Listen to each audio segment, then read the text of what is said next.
और जहां तक जवाहरलाल नेहरू जी की बात है, जितनी देर हमारे प्रधानमंत्री, देश के प्रधानमंत्री रहे हैं, 12 साल हो गए हैं, लगभग उतने ही सालों के लिए जवाहरलाल नेहरू जी जेल में रहे। किस लिए? इस देश की आज़ादी के लिए। उसके बाद 17 साल के लिए प्रधानमंत्री रहे। आप बड़ी आलोचना करते हैं इनकी, लेकिन अगर इन्होंने इसरो नहीं बनाया होता तो आज आपका मंगलयान नहीं होता।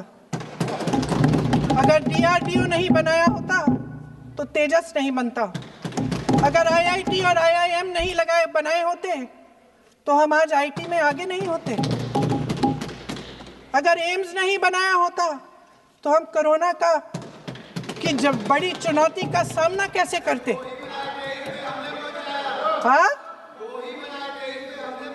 वही बना कुछ भी। इसका मतलब है इस मुद्दे का जवाब नहीं है आपके पास। अगर इन्होंने BHEL, गेल, सेल, भाखड़ा नंगल ये सब नहीं बनाया होता जो आप सब बेच रहे हैं, तो ये विकसित भारत कैसे बनता? और मत कहिए बाकी। पंडित जवाहरलाल नेहरू इस देश के लिए जिए। सुन लीजिए, बेच लो यार, और बाकी भी बेच देंगे। पंडित जवाहरलाल नेहरू इस देश के लिए जिए और देश की सेवा करते करते उन्होंने दम तोड़ा। फिर भी सुन लीजिए, मेरी एक सलाह ले लीजिए। सर, मैं आपके माध्यम से सलाह दे रहे हैं, हम छोड़ना नहीं। सर, मैं आपके माध्यम से एक सलाह दे देती हूँ। हमारे प्रधानमंत्री महोदय 12 सालों से इस सदन में हैं, मैं मात्र 12 महीनों से हूँ। फिर भी छोटी सी सलाह है।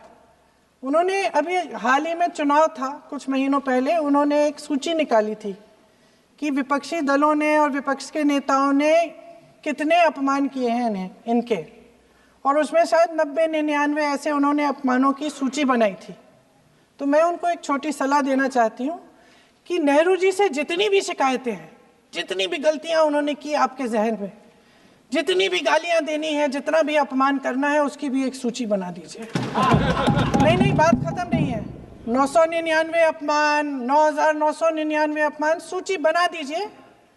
और फिर हम एक समय निर्धारित करते हैं, जैसे हमने 10 घंटे आज वंदे मातरम पर हमने बहस किया है ना, उस तरह से हम अध्यक्ष महोदय जी से पूछेंगे, एक समय निर्धारित करेंगे, 10 घंटे, 20 घंटे, 40 घंटे, जितने घंटों में आपकी ये शिकायत पूरी हो जाए, माननीय सदस्य, आप शांत हो जाएं और हम बहस कर लेंगे। लेकिन इस सदन का कीमती समय, जिसके लिए हमें यहाँ पे जनता ने भेजा है, जैसे हमें जनता की समस्याओं को हल करने के लिए चर्चा करनी चाहिए, इस्तेमाल करना चाहिए, उसको इसी के लिए इस्तेमाल करिए। उसके बाद जैसे अंग्रेजी में कहते हैं ना, जैसे अंग्रेजी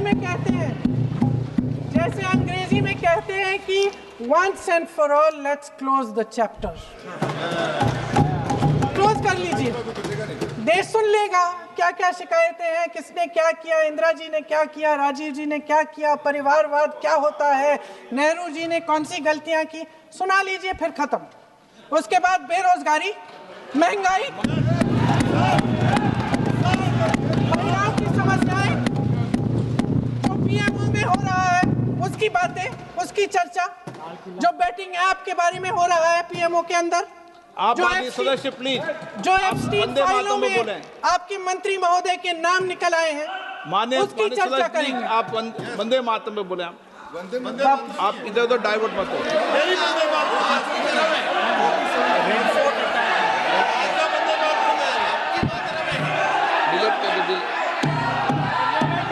क्या हो गया? आप 1 मिनट, हाँ कर दो। क्या हो गया? अंत में चिड़ी गए।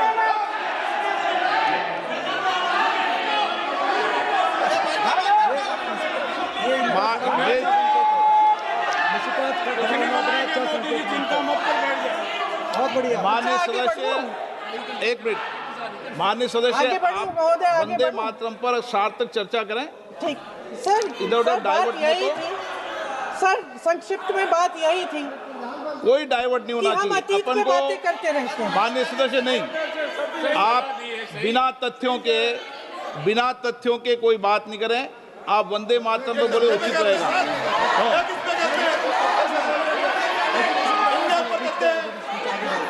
मैंने प्लीज।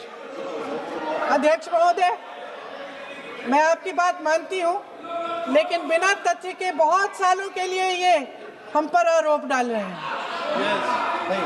हम चुपचाप सुनते हैं, इनको भी थोड़ी सी संतुलन होनी चाहिए। सुनने की थोड़ी सी हिम्मत होनी चाहिए। ये राजनीति है, हम बोलेंगे, आप वंदे बोलेंगे। मातरम बोलें। ठीक। वंदे मातरम सर। महोदय, आज की ये बहस सिर्फ ध्यान भटकाने के लिए की जा रही है, क्योंकि ये सरकार इस देश के वर्तमान की असलियत छिपाना चाहती है। आज देश का युवा कितना परेशान है, कितनी मुश्किल में है। पेपर लीक होते रहते हैं, बेरोजगारी है, महंगाई इतनी बढ़ चुकी है। इसकी चर्चा हम सदन में क्यों नहीं कर रहे हैं?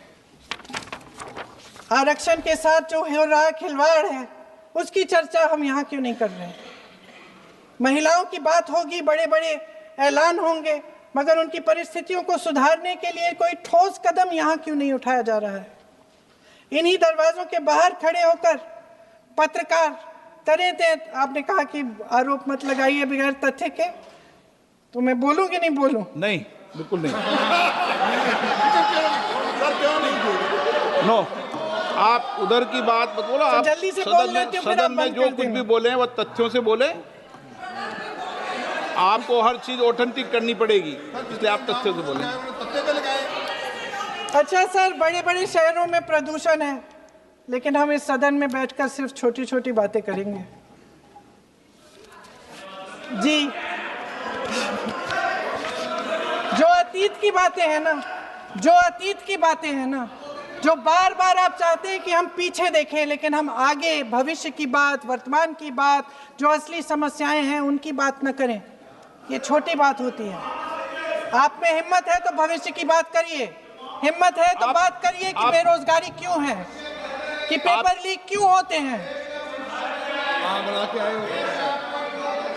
आप चेयर को एड्रेस करें। आपको अच्छा, खत्म कर लेती हूँ, चेयर के एड्रेस करो आप। अध्यक्ष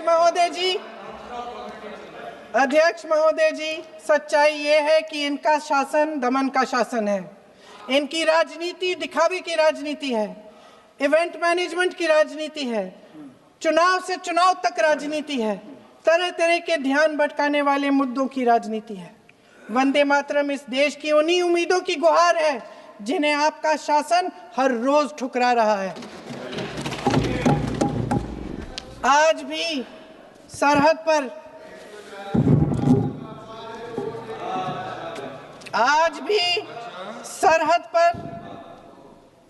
पर जवान जब दुश्मन का सामना करता है तो उसकी छाती में वंदे मातरम गूंजता है।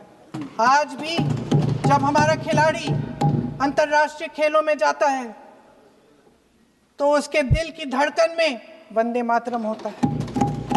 आज भी इस देश के करोड़ों देशवासी जब अपने राष्ट्र ध्वज को फहराते हुए देखते हैं तो उनकी जबान पर वंदे मातरम, वंदे मातरम, वंदे मातरम आता है। कांग्रेस के हर एक अधिवेशन में 1905 से लेकर आज तक सामूहिक तौर पर वंदे मातरम गाया जाता है। आपके अधिवेशनों में गाया जाता है कि नहीं, ये बताइए। अपने देश की आत्मा के इस महामंत्र को विवादित करके आप एक बहुत बड़ा पाप कर रहे हैं। इस पाप में कांग्रेस पार्टी शामिल नहीं होगी। ये राष्ट्रगीत वंदे मातरम हमेशा से हमें प्यारा है, हमेशा से हमारे लिए पवित्र रहा है और हमेशा के लिए हमारे लिए पवित्र रहेगा। धन्यवाद।